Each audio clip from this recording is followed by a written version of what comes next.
Welcome back to the Harvest with another episode. It's your boy Tony. Here I have two special guests, two friends, two brothers, two of my dogs. My boy Jonathan Williams, aka 6'9", and my boy Dominic Stegall, my boy Scooter. And like it's kind of crazy how it all came out. Like you hit me up about being on the podcast. Just like let's talk about let's talk what we usually say, but let's say stuff that we usually say just with a camera. Right. Just with a camera and mics, because I know for sure like we have some pretty interesting and like intellectual conversation. Yeah, so kind of like want to like bring that to light today and whatnot. But these are two dudes I met in high school, right? That was a year above me. You played baseball, swam, and he was the football star, right? And basketball. We actually went to 100 Black Men together too. We did. That's where I met you before. That's what we really did. And then we went to start going to the same school together. I was like, oh. Yeah. Well, no, I was already at Maine, bro. That was my first time meeting you.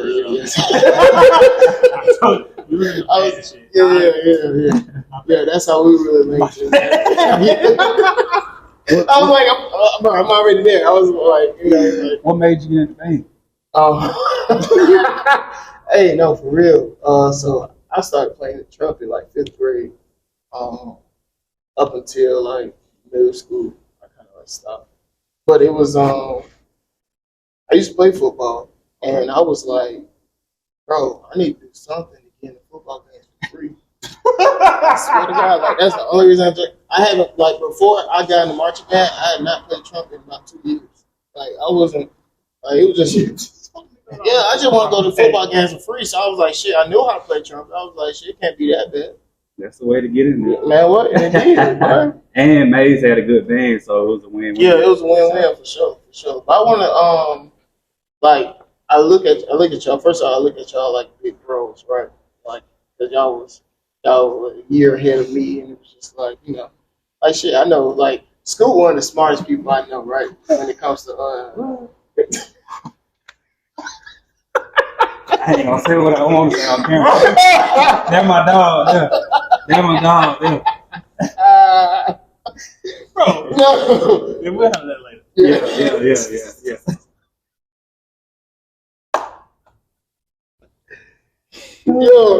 Scoot always been like someone I looked up to, and I told you this past week. Oh yeah. That I looked up to you. That meant a lot too, bro. Yeah, and I think one thing that this like portrays is just like black men like just really like creating that bond where like we holding each other accountable. Right. Like we pushing off each other, we fueling each other, and I feel like that's important, especially now, and especially it's important for us to like even hear words of encouragement or just like bro, like keep going, like like sometimes you have to be reminded of you that nigga sometimes. You feel me? Right. That group of people that's gonna reassure you. Yeah. I look at it as like y'all are family, but y'all not blood. But the relationship that we have is kind of like we family. And when we say things to each other, it's kind of like, yo, this is not my family, but this is a person that is very close to me, and they saying this. Yeah.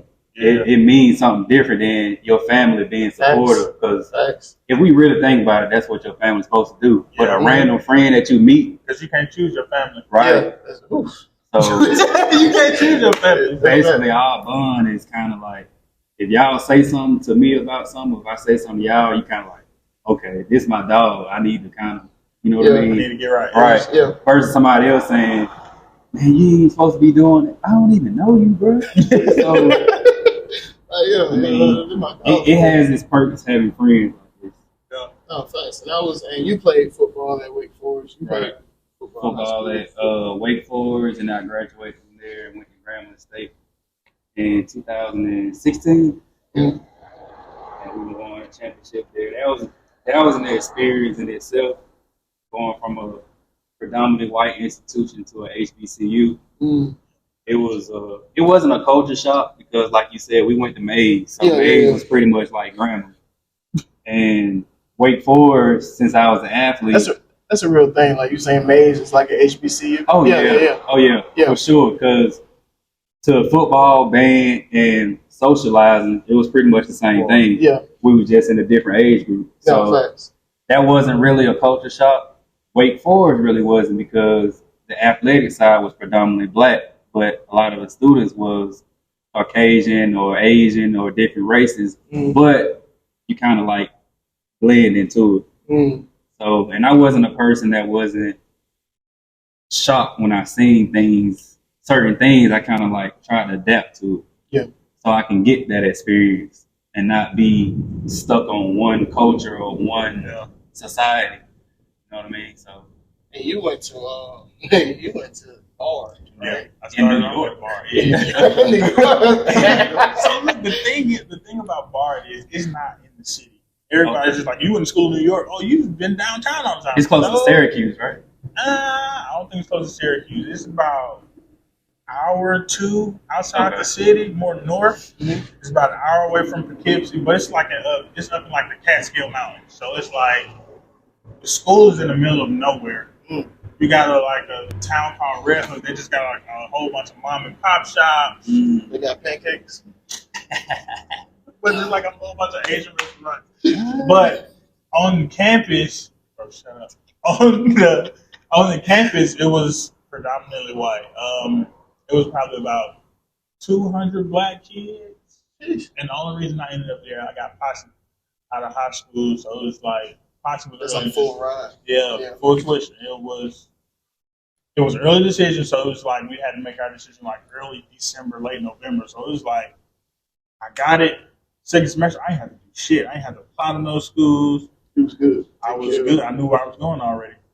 So then I went up there, hit them 2 years, and I came home, boy. No, facts.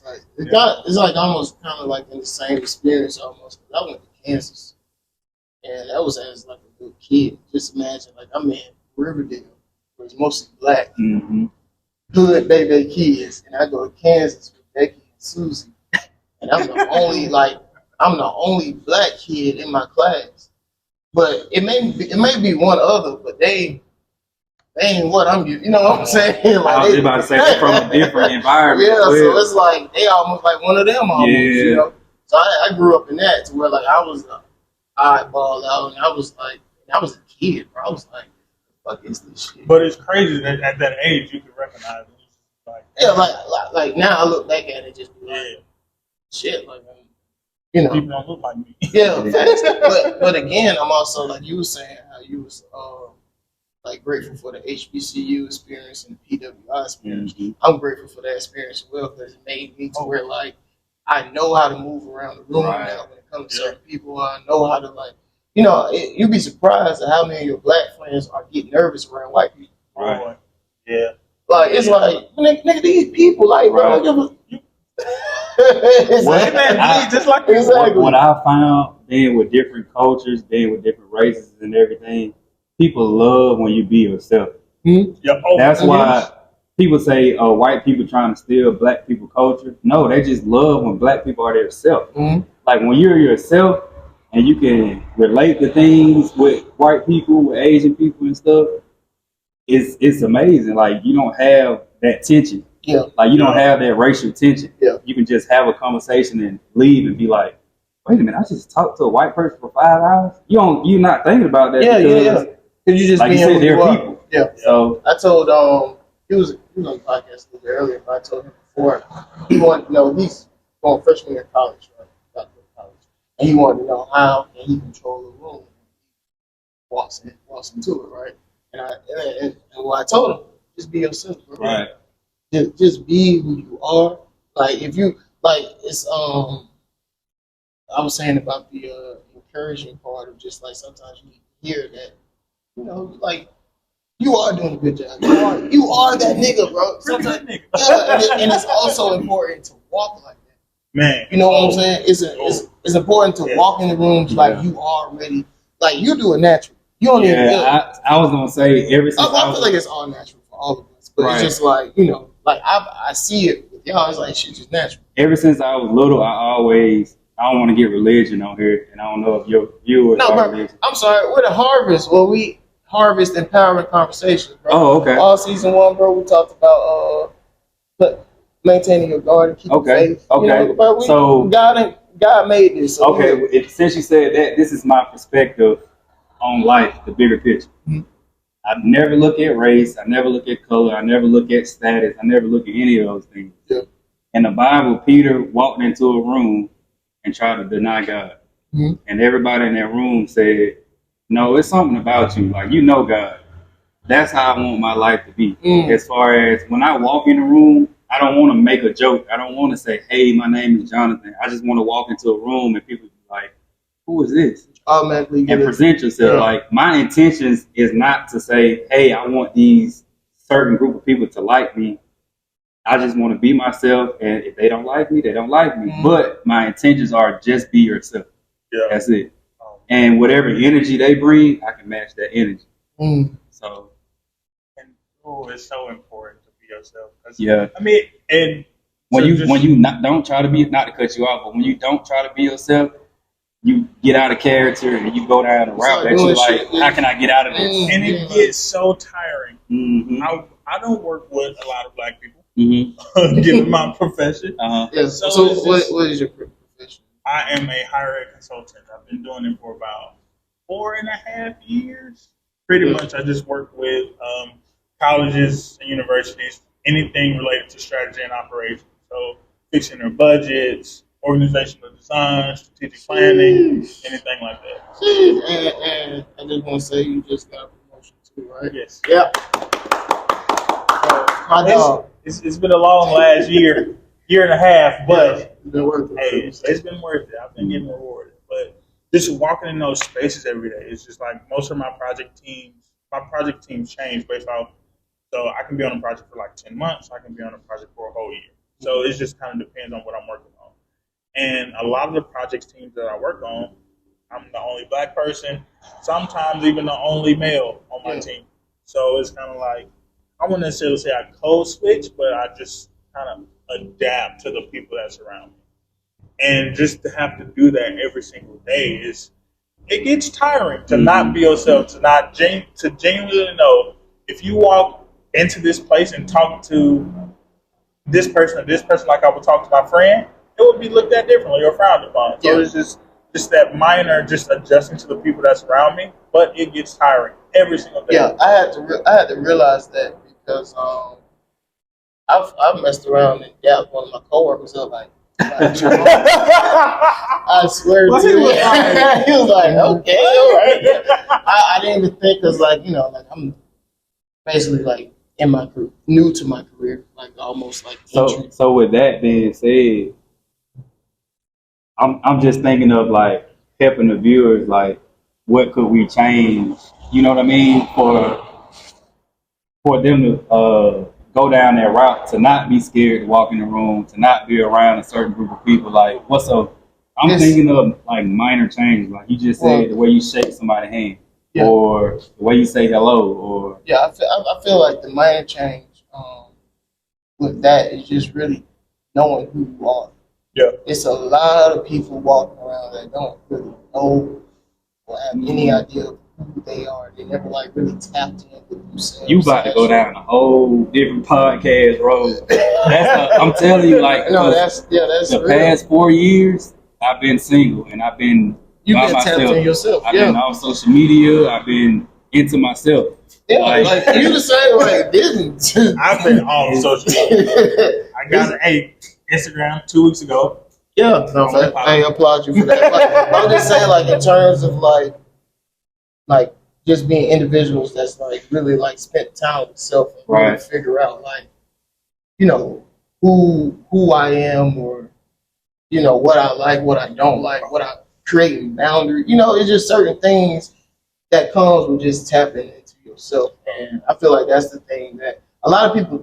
Not saying that everybody don't. A lot of people do tap into themselves, but like it also comes with just like the acknowledgement of the self-awareness of just knowing that every room that you walked in, God has put you there. Yeah. It's almost also like letting like you got to tap in with yourself, but you also got to let God guide you. Right. And you got to let Him like lead you, because the room. I tell myself this every time. Every room I walk into, whether it's new opportunity. Every time I go upstairs and go into the office, I'm like, I'm supposed to be. He's supposed to be there, yeah. Because God put me here. You know, Right. like I'm a big believer in that. Big believer in like everything happens for a reason. I know another thing that helped me is being an observer. So, like you said, so say for instance, you just walked in this building for the first time. Look around, like look at the lights, look at the Embrace it. look how the seats are, look how clean it is, like look how the people are walking, how they dressing. Because say for instance, you come to work and they say, "Oh man, dress comfortable," and you come in with jeans, but everybody else in like slacks and a polo. You like, okay, next time I gotta change my clothes. Yeah. Or next time I gotta Gotta come a change. little bit You know what I mean? Yeah. So I observe a lot. So the way people walk, the way they talk, how they maneuver in certain situations. Like I look at all kind of things. I even did that with football. Like when I went to Grambling, it was a totally different culture. Like for example, in practice and stuff, training room wasn't even the same. Man, what it? I felt like we was at a block party or a cookout every practice or whatever. But I guarantee you one thing: that team that I played with, that's important. They wasn't playing on the field. Like so. Bring that back to society. There's a time to play and there's a time to be serious. For sure. So that can be another thing. Like you can walk into a conference room and, like Scooter said, you can be the only black person. Everybody in there laughing and stuff or whatever. Stay in you. Like don't get into it. Just know your intentions and what you're going in there for. Don't try to join what everybody else is doing. Like I said, just observe and put it into your character. Yeah, I think that's what people mess up at. They try to join what's going on instead of bringing bringing your character into it. Yeah, you bring your character into it. That might make the conversation even better. Or more, they be like, "Whoa, wait a minute, we didn't think of it like that." Yeah, I can agree with that. So it's a lot of things that we can say that can go different ways or whatever, but it all boils down to what's your journey and what's your intentions. Because everybody's stuff is not the same. Like I can say, like a millionaire can say, "Man, this is how I made $1 million." You can do it the same way, but you're not gonna fail the same way. You're not gonna go the same route they did. You can get to that point, but you gotta, like you said, you gotta figure out your journey, yourself, and then put it into a plan and align it with whatever you got going on. So, question: Do y'all feel like y'all are aligned with your on your journey now? Do you feel like you're in alignment with what, like to achieve a certain outcome or to live the life you desire? Right? Do you feel like you're aligned? I would think I'm getting there. Or where do you think you are right now with alignment? I mean, a lot of the things that I've thought about are more material, but the place that I am now is kind of figuring out the mental part. It took me a while to kind of show grace to myself and just kind of open up and be vulnerable to people, just attach myself to people. Like you said earlier. So what I've been doing, where I am now, is just really trying to figure myself out a little bit more, honestly. I go to therapy every 2 weeks just to really just kind of talk through kind of stuff that has bothered me as a child that I kind of deal with today in terms of just working, personal life, and just how I handle things emotionally. So I feel like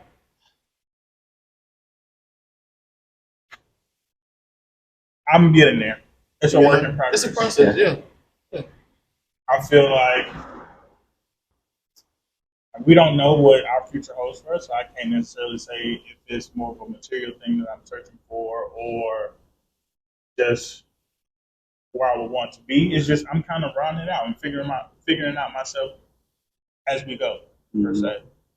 I don't want to just kind of mandate, like, I need to have this in 10 years, I need to have this in 5 years, or I need to be thinking like this in 10 years.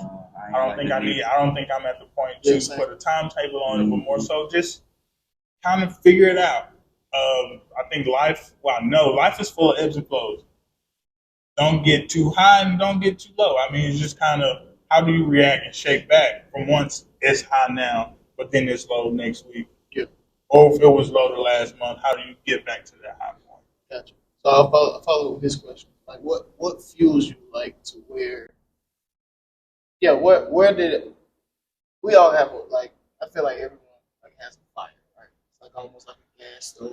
You know, you can either turn it up all the way or you can let it simmer. So like I'm gonna ask you like what fuels you, what drives you, and also if you were to rate how high your fire is now on a gas stove, like 1 to 10, where are you? Oh, there's a lot of questions there. So I'm gonna start with What drives you? what drives you. Nice. Okay. I would say wanting to be a better person or learn myself to the point where I am very confident in the person that I am. Yeah, that's real. So you 1 to 10. Oh, If you had to, like, how's that fire lit right now? It's a 6 or 7. So, I mean, part of me not being on Instagram is kind of I just took myself away from a lot of people. yeah, I mean, my philosophy has been, if you got my number, you know how to connect with me. Yeah. I mean, yeah, and I'm trying to get out of that. So for me, learning how to, like I said, show myself grace and just kind of like so. be confident and accept myself and just putting myself out there more. So that's why I said 6, 7. Like I said, I go to therapy just to kind of figure some of that stuff out and just to kind of have somebody that I can talk to and work with towards it. But it's just kind of finding my confidence, trying to find like acceptance and happiness and really love myself. Yeah. So I'm not saying Yeah, I'm perfect. I know I got some work to do. That's why I give it a 6 or 7. But I'm getting there. that's what's up, man. That's I'm what's getting up. there. That's what's up. Oh my. Look, I'm all this getting there. progress, Right, man. right. Like I say, 1% better. Right. Yeah. That's And all. like my therapist told me, it's just like you've been having the same mindset for the last 20 years. Nothing's gonna change overnight. So progress may look like 1 good day this week, 6 bad days, or 2 good days this week, 5 bad days. Mm-hmm. So it's not gonna say like you want every day to be better immediately. Yeah. It's not gonna happen. And if you are thinking like that, that's not realistic. Mm. So you've been thinking, like when she said it to me, I was just like, you're kind of right. You've been thinking like one way, you've been taught, you were raised one way for the last 28 years. So why would you think once you get up today, everything's going to be sunshine and rainbows? You ain't put in no work to change it. You ain't done nothing to change how you're thinking or the actions that you have. Exactly what you said. Analogy for me is y'all know I like horses. So training the horse is pretty much exactly what you said. Whatever you teach it to do while you're on the ground, it's going to do the same thing when it's on your back. But we see a lot of videos on social media and stuff with horses bucking and stuff. They just having a bad day. But you see another video, that same horse, they just cruising around. So it's the same analogy that you saying, like, okay, I'm training myself to do this, but I just woke up today, I don't feel like doing this. The next day, okay, I'm into it. Aunt called me, bro, you got it. Okay, all of a sudden I'm into it. It's the same thing. But you still, at the end of the day, you still got that muscle memory that's saying, okay, I'm doing this. The gym. Yeah. Perfect example. You're not finna go in that bitch and lift 400 pounds. Exactly. So you gotta have the muscle memory to say, one, you gotta have the muscle memory to say, I'm keep going to the gym. Yeah, you gotta have discipline. Then you gotta say, okay, when I go in there, I ain't gonna be on my phone, I ain't gonna be in the mirror. Then you gotta, once you get to the weights, it's over because it's muscle memory. Yeah. With golf, I do the same thing. Same thing. One day be Tiger Woods. I would say what fuels me. Well, no. Let me ask you. Okay. First question. I'm about to get into it. All right, no, but same questions for you though. What's the first? What fuels you? Like, where did that really come from? When did you discover the fire was lit? Because like, I'm trying not to.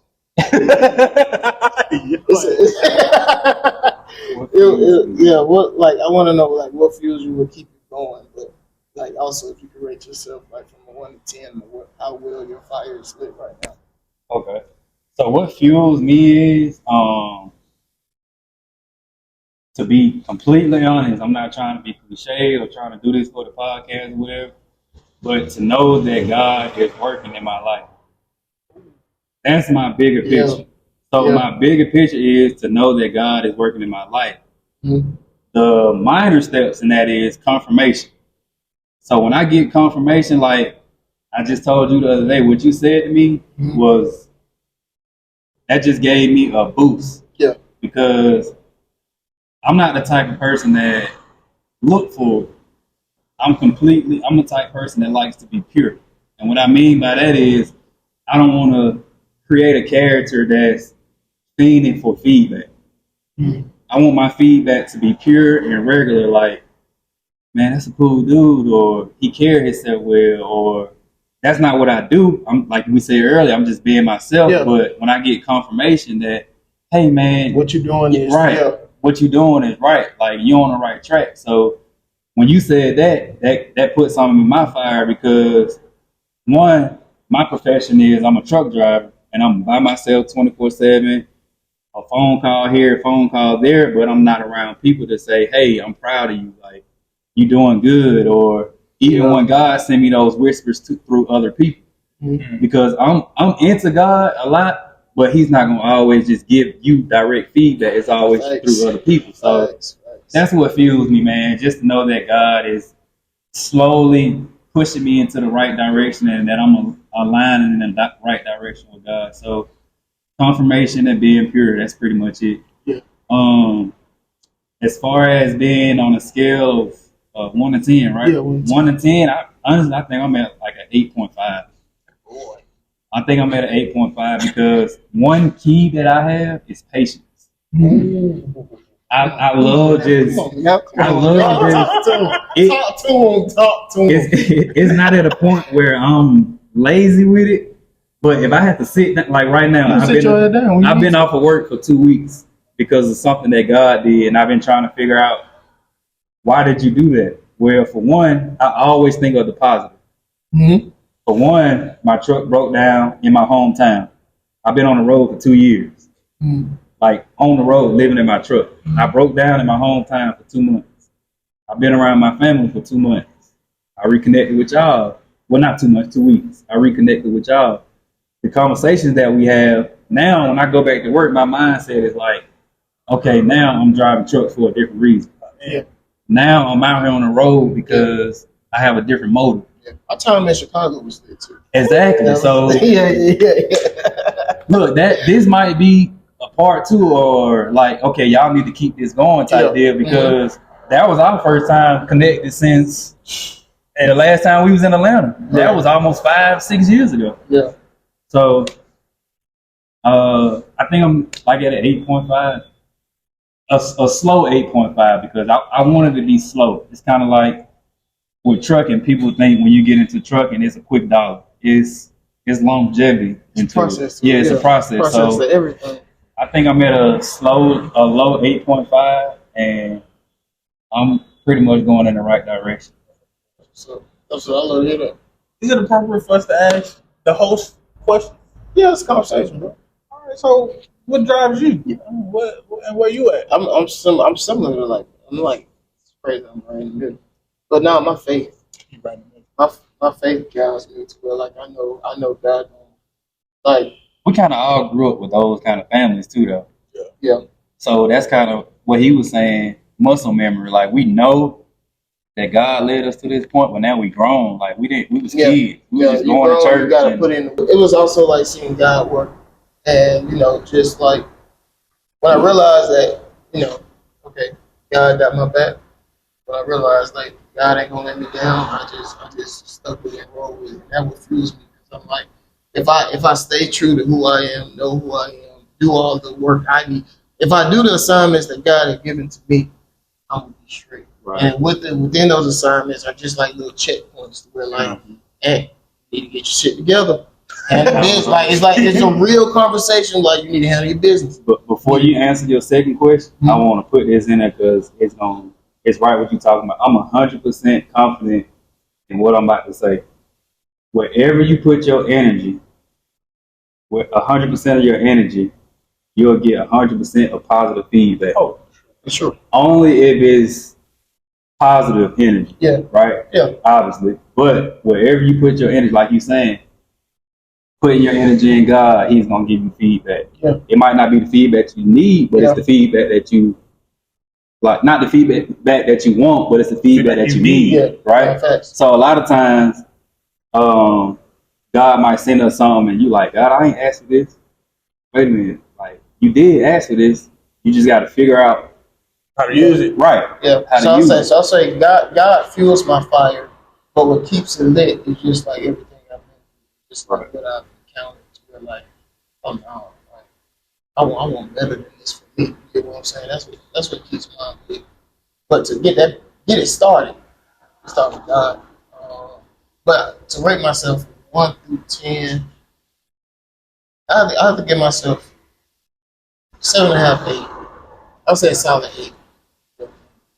Like, you know, it's like now I lead with my intentions. Like, we're going to make this a great day. Mm-hmm. We're going to find some way, somehow to get better. God, I don't care. We're going to learn something today. I don't care if it's at the gas station. We going, you know, like, it's like we gonna try to, like, it's always that it's really the mindset and how you look at things. You just want to absorb things. Mm-hmm. And just like me, I'm just like, bro, tell me something that I don't. Right.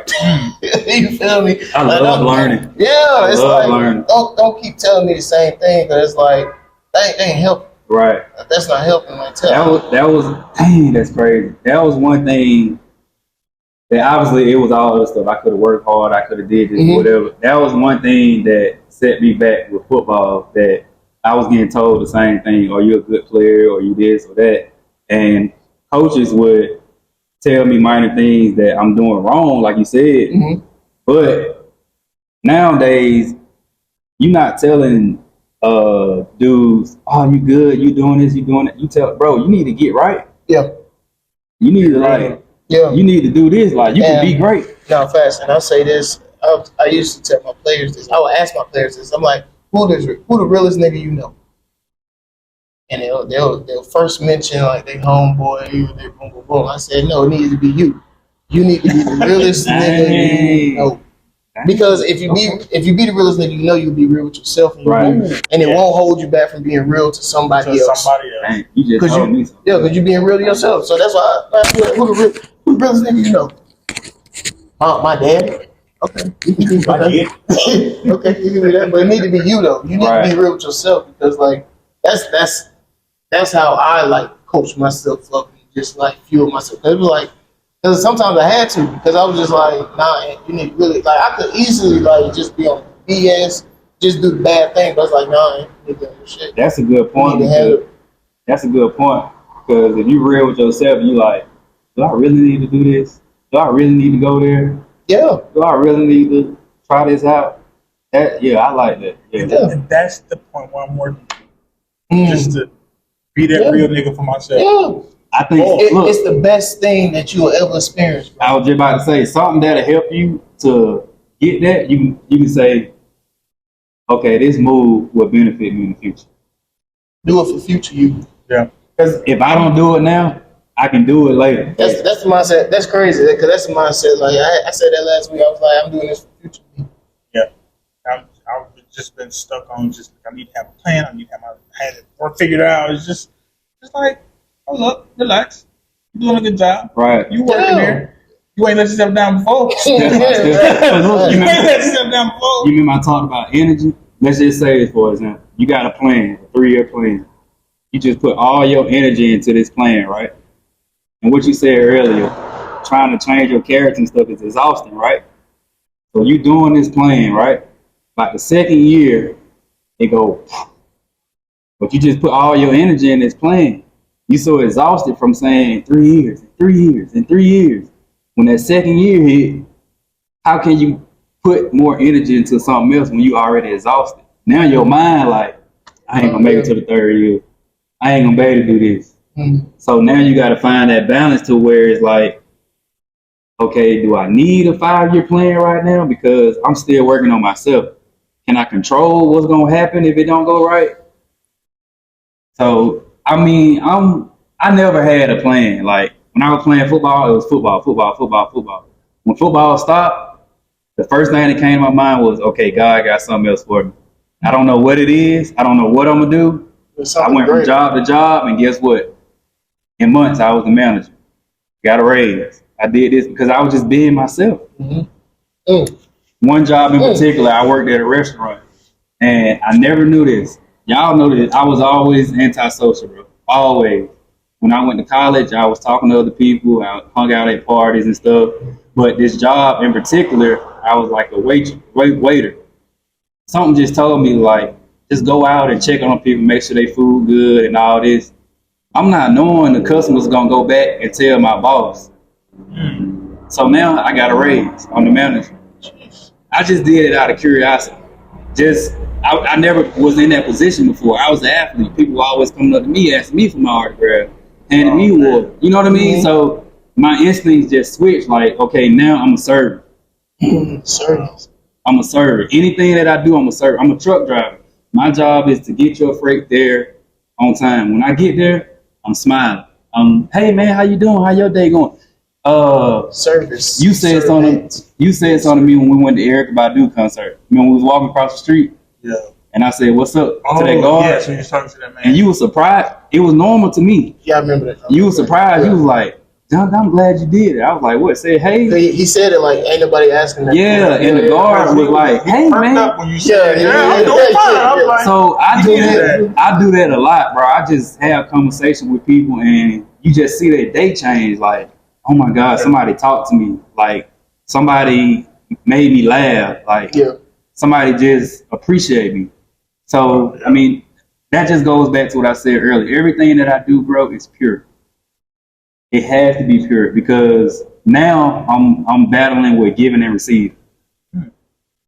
Like, I don't feel like I need to give something to get what I want back. Yeah. I just want to be myself, and it's gonna come. Yeah. It's gonna fall in your lap. Think about it. I say that? Think about it this way. Yes. I said just fall in your lap, man. I don't think we'll talk about that. Right? think about this. How much do God want us to give us in tithe? 10%. Just give 10% of your energy. Give 10%. That's all you gotta say. Just energy. Okay. He only asked for 10%. God only wants 10%, but He'll bless us with so many things. But we giving 90% to our job. We giving 90% to other things when we not giving it to ourselves at first. We're not even giving ourselves 10%. Not even giving ourselves 10%. Oh shit! So, I mean, I'm a type person, bro. I look outside the box. Bro. Yeah. I look out. Like, one big thing for me is my environment. Yeah, who you're around. That's what you talk about, muscle memory. If I'm in my same environment, when I go out, it's gonna be the same environment. I'm just around, I'm just in a different location, but my mind is in the same environment. Exactly. So when I went to school to a PWI, when I went to school to a HBCU, I was myself, but I adapted to the environment. I didn't bring Atlanta to North Carolina. I didn't bring Atlanta to Louisiana. I adapt to it, but I was still myself. Yeah. So wherever I go, bro, I can adapt. Like, everywhere I go. Same. Everywhere I go, like, I can just go up to people. I can just talk to people. But I'm aware. People always say, are you scared? Are you this? No, I'm aware of what's going on, but I'm not finna have my character be tense because I'm scared of white people. I'm scared of business people. I'm scared of the boss man. Man, I treat everybody the same. I don't talk to so many people with a regular conversation, and the end of the conversation, I'm like, yeah, man, I own this. I own really. You're just a normal person. Or you get to speak in Spanish for people that forget what you're asking. I'm working on my Spanish, bro. Chill. I know enough to make a Hispanic or a Latino person say, whoa, wait a minute, okay. Yeah, like, I do just enough to make a person I do just enough to break that barrier of, what is this guy about to do? What is this guy about to say? I do just enough to break that barrier. And what I mean by that is I don't go out my character. I just feel the energy in the room and just let it go. Hey, how you doing? Let it go. Whether it's a hey, how you doing? One last question. Okay. What you desire out of life? Ooh, go first, boo. Oh, he asked you. He asked you. No, I'm the first last question.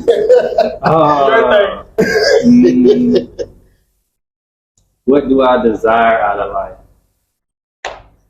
That's deep, bro. That is deep, bro. I read books, so everything not deep to me, but that's a deep question. I said I read books. That's it. I'm not Oh, retarded. I was just about to say that. Yo, hell no. I was just about to say that, That's but funny. man, just to keep it simple, bro.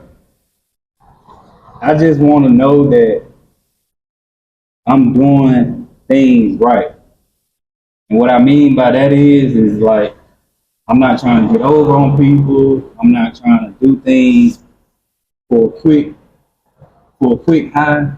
I'm not trying to do things just to satisfy. I'm not trying to do things for temporary satisfaction. I want to be able to have longevity of peace and happiness, if that makes sense. So what I desire out of life is basically peace and happiness. And whatever in between that is, that's what we talked about earlier. That's what I'm working toward. That's what I'm trying to align myself with.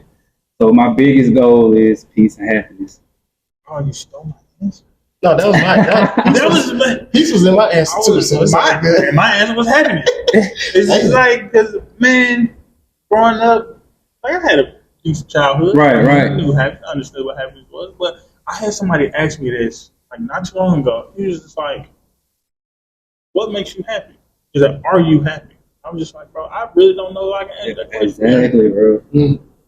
Because it's not, it's just, what does that really look like for a black male at this age? Not just saying it needs to be something material, but what does that look like? I know, and I'm kind of going back to the conversation that we had. I'm on the journey to get there. So just what I desire out of life is happiness, genuine happiness. Happiness with myself, happiness with my situation, wherever I'm doing, wherever I'm living at. Just that acceptance and gratitude that I give in and pour into myself, that I'm happy with all the decisions that I made that accumulated to me to get into this point, wherever it may be. So I don't want to say it's a material thing because I think that's a little shallow. Yeah. But happiness. I like that. What do you desire out of life? Take your time, Pastor. Take your time. Hey, man. That was fun. No, I would say peace, understanding, and wealth. Peace, understanding, and wealth, and just like desire to like just really be the best person. Oh, That say it again. And I say this all the time. I do not want to be that old person that be like, I wish I could have done this. Shoulda, coulda, woulda. I do not want to be that. I want to like. Or be that nigga that's living his life through his kids. Yeah. Oh Jesus. And I'll say, and I don't say this in a cocky or like just. I desire to want it all. And that's a want it all for you. Yeah, that can be anything. That's a whatever you think that is. Yeah. Like you might want That's this whole fair. car in there. You might just want your car in here. That's really just I desire to want it all. your discretion. Yeah. So it's safe to say that I'll say it because like, somebody gotta say it. We just them niggas and we have the we have the I see it just as we have the mindset like, we got it. And then like I look forward to not and I don't try to like you up. I try being present is key. But I just look at in the journey and the route that we're going just as us as individuals. It's like it's something beautiful. Like shit, we see each other at the top. Man. You know what I'm saying? What you say that's empire? Bro, building an empire, bro. Like, I see it just as that because just of the like mindsets, just like the same drive, same. I ain't gonna lie, to be easy. I mean, to be honest, it's kind of easy because, like you just said, we different. Like anybody can say, bro, we them niggas, but you that nigga in your situation. Yeah. We are Like, all on our own right. journeys. But a lot of people is that nigga in the same, you know what I mean? And I think we just in a different mindset and have a different perspective on life. Basically what we've been talking about the whole time. Yeah. Yeah, man, you know. I like to express my gratitude if you allow me to come partake in this conversation. Oh, no facts. No facts. It was a pleasure to have y'all on. I thank y'all for taking time out to sit down and talk to them on Harvest, where we harvest empowering conversations. We'll see you back next week. Another episode, brand new week. Oh yeah. Also, go ahead. He got an Instagram. Oh, now. brand new Instagram. Yeah. It's Go my ahead. name, Promote. Dominic Stegall. It's all one word.